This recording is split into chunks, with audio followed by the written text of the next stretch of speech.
Hi friends, இந்த do it yourself paper ஃப்ளவர்ஸை எப்படி ஈஸியாக பண்ணலான்னு காமிக்கிறேன். பெரிய ஸ்கில் செட்லாம் தேவையில்லை, யாருனாலும் பண்ணலாம். ரொம்ப அழகாக வரும். சிம்பிளாக ஸ்டெப் பை ஸ்டெப்பாக நான் சொல்கிறேன். இது டெக்கரேஷனுக்காக பேக்ட்ராப்காக தான் பண்ணணும்னு கிடையாது. நீங்கள் சும்மா உங்கள் வீட்டில் லிவிங் ரூம்லேயோ இல்லை கிச்சன்லேயோ எங்கேனாலும் நீங்கள் இதை ஹேங் பண்ணிங்க அப்படின்னா ரொம்ப பியூட்டிஃபுல்லாக இருக்கும். ஜஸ்ட் உங்கள் வால் கலருக்கு ஏற்ற மாதிரி பேப்பர் சூஸ் பண்ணி நீங்கள் பண்ணிங்கன்னா மட்டும் போதும், சூப்பராக இருக்கும். இப்போ எப்படி பண்ணலான்னு காமிக்கிறேன்.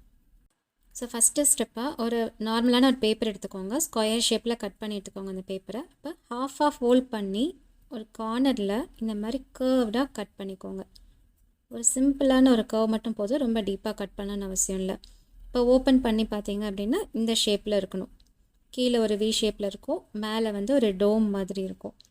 ஸோ இப்போ இதை நீங்கள் ஃபோல்ட் பண்ண போகிறீங்க. ஜஸ்ட்டு நம்ம சுண்டல் சாப்பிட்றதுக்கெலாம் கோன் செய்வோம் பார்த்தீங்களா, அந்த மாதிரி கோன் மாதிரி மடக்க போகிறோம். கோன் மாதிரி மடக்கி வைக்கும்போது இந்த ஷேப்பில் இருக்கும். ஸோ இந்த தான் வந்து டெம்ப்ளேட்டு. இதை வந்து நம்ம எந்த பேப்பரில் ஃப்ளவர் பண்ண போகிறோமோ அது மேலே வச்சு அந்த பேப்பரை நம்ம கட் பண்ண போகிறோம். அதுக்காக தான் இதை வந்து கட் பண்ணி வச்சுருக்கோம். நியூஸ் பேப்பர்லேயோ ஏதாவது ஒரு பேப்பரில் இந்த டெம்ப்ளேட் ரெடி பண்ணிக்கோங்க. நான் வந்து இந்த கலரில் எடுத்திருக்கேன். ஒரு மாதிரி நல்லா ஷைனியான கார்ட் ஸ்டாக் பேப்பர். இது ஆன்லைன்லேயும் கிடைக்கும், ஸ்டோர்ஸ்லேயும் கிடைக்கும். அந்த பேப்பருக்கு மேலே நம்ம செஞ்ச அந்த டெம்ப்ளேட்டை வைக்கிறோம். நீங்கள் சப்போஸ் உங்களுக்கு அப்படியே கட் பண்ணுறதுக்கு கொஞ்சம் நர்வஸாக இருக்குது அப்படின்னா ஒரு சின்ன பென்சிலை வச்சு அந்த டெம்ப்ளேட்டில் ட்ரா பண்ணி கட் பண்ணுங்கள். பட் அது கொஞ்சம் டைம் எடுக்கும். அப்படியே நீங்கள் கட் பண்ணலாம். ஒரு ஃபஸ்ட்டு பேப்பர் மட்டும் கொஞ்சம் நீங்கள் பார்த்து கட் பண்ணிங்கன்னா அடுத்தடுத்து பண்ணும்போது ஈஸியாக பழகிடும். ட்ரா பண்ணணுன்னா நீங்கள் ட்ரா பண்ணி கட் பண்ணிக்கலாம். நான் நிறைய பண்ணனால ஸோ நான் அப்படியே பண்ணிட்டேன். ஸோ அந்த ஷேப்பில் நம்ம இப்போ கட் பண்ணி எடுத்துட்டோம். இது வந்து டெம்ப்ளேட் யூஸ் பண்ணி பண்ணுறது. இன்னொரு வேலையும் பண்ணலாம். டெம்ப்ளேட் யூஸ் பண்ணாமல் அப்படியே வந்து பேப்பரை வந்து ரெண்டாக ஃபோல்ட் பண்ணி அதுக்கு பிறகு இன்னொரு தடவை ஃபோல்ட் பண்ணிங்க அப்படின்னா ஸ்கொயர் ஷேப்பில் நமக்கு கிடைக்கும். அந்த ஸ்கொயர்ஸை வச்சு கோன் பண்ணுறது. ஸோ இது வந்து கொஞ்சம் டைம் சேவிங் மாதிரி தெரியும். நீங்கள் டெம்ப்ளேட்டை வச்சு ட்ரை பண்ண வேண்டாம் அப்படின்னா நீங்கள் ஸ்கொயர் மட்டும் பண்ணியே கூட பண்ணலாம். நான் உங்களுக்கு ரெண்டுமே காமிக்கிறேன். டெம்ப்ளேட் யூஸ் பண்ணி பண்ணுற கோன் எப்படி இருக்குது அண்ட் ஸ்கொயர் ஷேப்பில் பண்ணுற கோன் எப்படி இருக்குது அப்படின்னு காமிக்கிறேன். ஸோ உங்களுக்கே டிஃப்ரென்ஸ் தெரியும். ஸோ இப்போ டெம்ப்ளேட்டில் கட் பண்ண இந்த பேப்பர் வந்து பேப்பர் பெட்டலை கொஞ்சம் அப்படி ஃபோல்ட் பண்ணிக்கோங்க. ஃபோல்ட் பண்ணி கையிலே வச்சு ஒரு சின்ன ஒரு ரொட்டேட் பண்ணிட்டீங்க அப்படின்னா ரொம்ப ஸ்டிஃபாக நிற்காமல் கொஞ்சம் ஃப்ளெக்சிபிளாக ஒரு கர்வ்டாக பெட்டல் ஷேப்பில் இருக்கும். நேச்சுரல் லுக்கு கிடைக்கும் ஃப்ளவர்ஸ்க்கு. ஸோ நீங்கள் எல்லா பெட்டலுமே லைட்டாக அப்படி கையில் வச்சு ஒரு ப்ரெஸ் பண்ணிட்டீங்கன்னா அழகாக வரும். ஸோ இப்போ ஸ்கொயரில் பண்ண பெட்டலை காமிக்கிறேன். ஸோ ரெண்டுக்கும் நீங்கள் டிஃப்ரென்ஸ் பாருங்கள். டெம்ப்ளேட்டில் பண்ண கோன் வந்து கொஞ்சம் இந்த மாதிரி ஷார்ப்பான பெட்டெல்லாம் நேச்சுரலாக இருக்கும். ஸ்கொயரில் பண்ணது கொஞ்சம் ஷார்ட்டாக இந்த மாதிரி இருக்கும். So I always prefer the template one. ரொம்ப பியூட்டிஃபுல்லாக நேச்சுரலான ஒரு லுக்கு கிடைக்கும். நெக்ஸ்ட்டு ஸ்டெப்பாக நம்ம கட் பண்ணி வச்சுருக்க பேப்பர்ஸை ஃபுல்லாக கோன் ஷேப்பில் ஹாட் க்ளூகனை வச்சு அப்படி ஸ்டிக் பண்ண போகிறோம். ஹாட் க்ளூகன் வந்து பெஸ்ட்டு, ஏன்னா டக்குன்னு வந்து காஞ்சிடும். ஸோ நீங்கள் அந்த ட்ரையிங் டைமுக்காக வெயிட் பண்ண தேவையில்லை. ஸோ இந்த மாதிரி கோன்ஸ் நீங்கள் ஃபஸ்ட்டே நிறைய பண்ணி வச்சுட்டு அதுக்கு பிறகு நம்ம பேஸ் பண்ணி எடுக்கிறது ஈஸியாக இருக்கும். அப்பப்போ நீங்கள் ஒன்றும் பண்ண தேவையில்லை, மொத்தமாக எல்லா கோன்ஸையும் பண்ணிடலாம். அண்ட் இந்த மீதி பேப்பர் இருக்கு இல்லையா, கார்ட் ஸ்டாக் பேப்பரில் இடையில இருக்கிறது வேஸ்ட் ஆகாமல் அதை வச்சும் பேப்பர் ஃப்ளவர்ஸ் பண்ணியிருக்கேன். I show that. So wastage வந்து ரொம்ப கம்மியாக தான் வரும். ஆல்மோஸ்ட் எல்லாமே நம்ம யூஸ் பண்ணிடுவோம். இப்போ இந்த ஃப்ளவர்ஸ் பெட்டல்ஸ் வைக்கிறதுக்கான பேஸ் எப்படி பண்ணுறதுன்னு பார்ப்போம். நான் வந்து பேப்பர் பிளேட் எடுத்திருக்கேன். Any paper plate. என்னோடய பேப்பர் பிளேட்டில் இந்த மாதிரி சைடில் இருந்ததை கட் பண்ணி எடுத்துக்கிறேன். உங்களுக்கு ஏற்கனவே ஃப்ளாட்டான பேப்பர் பிளேட் தான் இருக்குது அப்படின்னா வெல் அண்ட் குட். நான் ஒயிட் ஃப்ளவர்ஸ் யூஸ் பண்ணனால ஒயிட் பேப்பர் பிளேட் எடுத்திருக்கேன். பட் எனி கலர்னாலும் நீங்கள் யூஸ் பண்ணலாம். ஏன்னா அது வெளியிலேயே தெரியாது பேப்பர் பிளேட்டை வச்சுருக்கோம் அப்படின்னே தெரியாது. பட் நல்லா ஸ்ட்ராங்கான பேஸாக இருக்கும், ரொம்ப ஈஸியாகவும் இருக்கும். நீங்கள் இல்லை அப்படி பேப்பர் பிளேட் இல்லை அப்படின்னா சார்ட் பேப்பரை இந்த மாதிரி ரவுண்டாக கட் பண்ணி எடுத்துக்கோங்க. பட் பேப்பர் பிளேட் ரொம்ப ஈஸியாக வேலை முடியும். இப்போ இதில் ஒவ்வொன்றா அப்படியே ஸ்டிக் பண்ண வேண்டியதான். கொஞ்சம் கேப் விட்டு நான் ஸ்டிக் பண்ணியிருக்கேன். ஸோ அந்த ஃப்ளவர்ஸ் வந்து ரொம்ப அழகாக தெரியும். நம்ம ரொம்ப பக்கத்தில் ஒட்டுனீங்க அப்படின்னா ஃப்ளவர் குட்டி ஆயிரும், ஒரு மாதிரி கச்சன்னு இருக்க மாதிரி இருக்கும். கொஞ்சம் ஸ்பேஸ் விட்டு அடுத்த லேயர் பண்ணும்போது அந்த 2 பெட்டலுக்கு நடுவில் ஒரு பெட்டல் அந்த மாதிரி கணக்கு வச்சு பண்ணிக்கோங்க. ஸோ இதுவுமே வந்து ஹார்ட் க்ளூகன் யூஸ் பண்ணுறதுனால டக்குன்னு காஞ்சிரும், நல்லா ஸ்ட்ராங்காகவும் ஒட்டிடும். நீங்கள் உள்ள லைன் உள்ள அடுத்தடுத்து பெட்டல் உள்ளே போகும்போது அந்த கோனை பார்த்தீங்கன்னா லைட்டாக கொஞ்சம் ஃபோல்ட் பண்ணி வர மாதிரி தெரியும். ஏன்னா நீங்கள் அதே லென்த்லேயே வச்சிங்க அப்படின்னும் போது வெளியில் பீக் ஆகிட்டு நிற்கும். ஸோ உள்ளே நீங்கள் சர்க்கிள் போக அந்த கோனை வந்து கொஞ்சம் கொஞ்சமாக அப்படி ஃபோல்ட் பண்ணி அந்த ஹைட்டுக்கு ஏற்ற மாதிரி அட்ஜஸ்ட் பண்ணி க்ளூ பண்ணிக்கோங்க. நீங்கள் சப்போஸ் ஸ்கொயர் டெம்ப்ளேட்டையும் யூஸ் பண்ணுறீங்க அப்படின்னா உள்ளே உள்ள சர்க்கிளுக்கு மட்டும் நீங்கள் ஸ்கொயர் டெம்ப்ளேட்டில் யூஸ் பண்ண கோன்ஸை யூஸ் பண்ணிக்கலாம். ஸோ அது வந்து கொஞ்சம் குட்டியாக ஒரு பட்டு மாதிரி லுக்கு கிடைக்கும். நல்லா சென்டரில் உள்ளே வரும்போது மட்டும் கொஞ்சம் கேப் விட்டுக்கோங்க, ரொம்ப தேவையில்லை, கொஞ்சம் மட்டும் கேப் விட்டு வைக்கும்போது நம்ம சென்டர் பீஸ் வந்து அதில் அட்டாச் பண்ணுறதுக்கு வசதியாக இருக்கும்.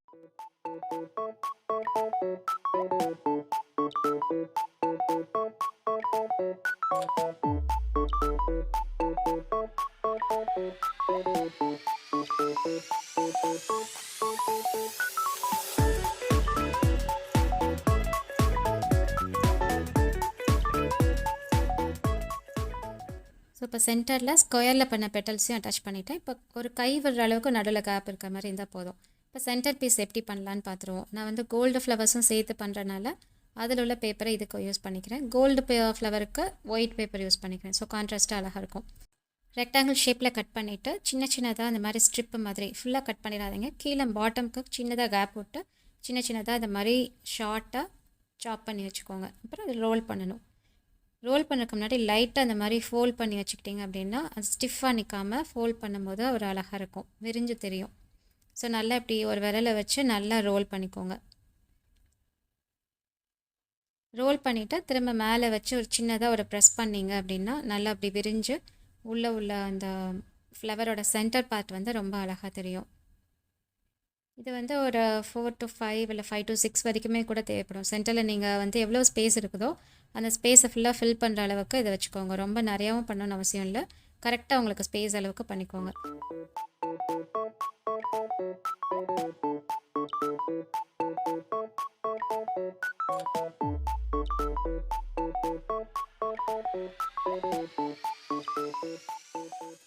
அடுத்த ஸ்டெப்பாக இது எப்படி இந்த ஃப்ளவர்க்குள்ளே வைக்கிறது அப்படின்னு காமிக்கிறேன். ஹாட் க்ளூ கன்னில் வச்சு கொஞ்சமாக சைடில் ஸ்டிக் பண்ணுங்கள். பெட்டல்ஸ்க்கு மேலப்பில் தெரிகிற மாதிரியே வச்சுருக்கேன். ரொம்ப நீங்கள் உள்ளே பண்ணிங்க அப்படின்னா அது வெளியிலே தெரியாது, பெட்டல்ஸ் லாங்காக இருக்கனால. ஸோ உள்ளே இருக்கிற பெட்டல்ஸோட சைடில் இதை ஸ்டிக் பண்ண போகிறோம். ரொம்ப பாட்டம் வரைக்கும் போக தேவையில்லை. ஸோ இந்த மாதிரி 1 by 1 அடுத்தடுத்து இப்படி ஸ்டிக் பண்ணி வச்சுருங்க. ஃப்ளவர் இப்போது ரெடி ஆகிடுச்சு. இதோடு நம்ம நிறுத்தாமல் எவ்வளோ ஈஸியாக இதை ஹேங் பண்ணலாம் அப்படிங்கிறதுக்கு ஒரு ஐடியா சொல்கிறேன். ஸோ நீங்கள் இதை ஸ்டோர் பண்ணி வச்சு நீங்கள் எப்போனாலும் ஹேங் பண்ணிக்கலாம், கழட்டிக்கலாம். ரொம்ப ஈஸி டு யூஸான ஒரு ஹேங்கிங் இது. எப்படின்னு பார்ப்போம். ஃப்ளவர் அப்சைட் டவுனாக அப்படி திருப்பி வச்சுக்கோங்க. இதில் ஒரு கோல்டு ரிப்பன், நம்ம பலூன்லலாம் தொங்கிடும் இல்லையா, அந்த மாதிரி ஒரு ரிப்பனை ஒரு குட்டி லூப் பண்ணி அதில் க்ளூ பண்ண போகிறோம். க்ளூ பண்ணி வச்சுட்டு அதுக்கு மேலே நம்ம கட் பண்ண பேப்பர் வேஸ்ட்டில் கண்டிப்பாக ட்ரையாங்கிள் ஷேப்பில் ஒரு பீஸ் உங்களுக்கு மீதி வரும். அந்த பேப்பரை இதுக்கு மேலே திரும்ப வைக்கிறோம். ஸோ கொஞ்சம் ஸ்ட்ராங்காக இருக்கும், எக்ஸ்ட்ரா ஸ்ட்ராங்காக இருக்கும். அதுலேயும் கொஞ்சம் க்ளூ தடவி இதில் வச்சு பேஸ்ட் பண்ணிட போகிறோம். ஸோ நல்லாவே ஸ்ட்ராங்காக நிற்கும். இந்த க்ளூ வந்து நல்லா ஹாட்டாக இருக்கிற மாதிரி பார்த்துக்கோங்க. ஹாட் க்ளூவாக இருக்கும்போது நீங்கள் பண்ணிங்கன்னா டக்குன்னு ஸ்டிக் ஆகிக்கிறோம், பயங்கர ஸ்ட்ராங்காக இருக்கும். இப்போ தான் ஸ்டிக் பண்ணேன். இப்போ கையில் எடுக்கிறேன் பாருங்கள், கையில் விட்டுக்க தாங்கும். நம்ம இப்போ அடுத்து இதை வாலில் எப்படி ஹேங் பண்ணலான்னு காமிக்கிறேன். ஸோ நான் வந்து இந்த மாதிரி சின்னதாக கமாண்ட் பிராண்டில் சின்ன சின்ன ஹூக்ஸ் கிடைக்கும். இதில் ஹாட் க்ளூ கன் வச்சு சின்னதாக பின்னாடி ஸ்டிக் பண்ணிவிட்டு பண்ணோன்னா நல்லா ஸ்ட்ராங்காக நிற்கும். இதை பீல் பண்ணுறது டேமேஜே ஆகாமல் சூப்பராக பீல் ஆகி வரும். ஸோ நீங்கள் பெயிண்ட்டு உரிச்சிட்டு வரும்போது நீங்கள் கவலைப்பட தேவையில்லை. வெரி வெரி வெர்சடைல், ரொம்ப ஈஸி டு யூஸ். ஸோ இதெல்லாம் நான் பண்ண அடுத்த கோல்டு ஃப்ளவர்ஸ், அப்புறம் இந்த பேப்பர் வேஸ்ட்லேருந்து பண்ண ஃப்ளவர்ஸ் எல்லாமே இதில் இருக்குது. ஸோ இந்த கோல்டு லோட்டஸ் மாதிரி ஷார்ப்பாக இருக்குது இல்லையா, அதெல்லாம் இந்த டெம்ப்ளேட் கட் பண்ணி மீதி வந்த பார்ட்டில் வச்சு பண்ணது.